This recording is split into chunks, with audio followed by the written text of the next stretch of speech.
Well, drop the remote. You found the right show. This is Motorhead Garage, presented by DragonFireTools.com. You know, Nicholas Otto invented the four-stroke cycle engine back in 1875. Man, that's a long time ago, and it's still around today. And let's talk about the four-stroke cycle. Welcome to this AMSOIL Tech Tip.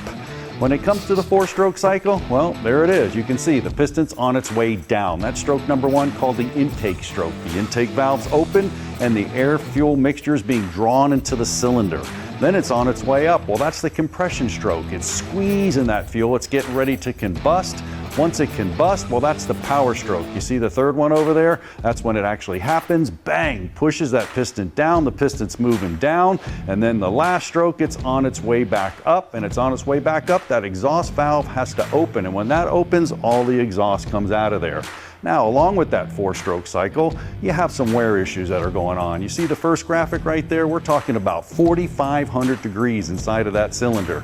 1,500 going to the outside coolant jackets, and even more important, the ring wear. You can see that on the cylinder going up and down from the lower to the top there. You got a lot of ring wear and you could create a ridge. Len from AMSOIL, buddy, this is a lot going on here. We have some rings, compression rings, but this oil ring right here, this is supposed to scrape the cylinder and keep the oil from going up there. And if it's doing its job, well, you're not getting much lubrication, are you? That's exactly. The piston rings, as we all know, are about sealing. And that oil ring is about scraping away any oil so you're not burning it and putting it through the catalyst system and into the atmosphere. So if it's doing its job, it gets dry up there and wear can happen.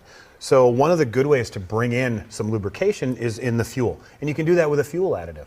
AMSOIL upper cylinder lubricant is designed just for that. So we're going to bring it in the injector. And some of the chemistry that we're using in this particular additive is designed to hold up to some of those extremely high temperatures that you mentioned earlier about combustion. So they're going to stay around and they're not going to burn off. They're going to help reduce some of that wear that you can see inside of these engines. Now, I can't see it as a customer, but it's a good idea to put it in there because of the longevity of keeping my vehicle. Correct. People are keeping their cars longer. You're seeing more miles being put on these vehicles before they're traded or sold off. So you need to maintain it because at the end of the day, you're maintaining performance, you're maintaining fuel economy.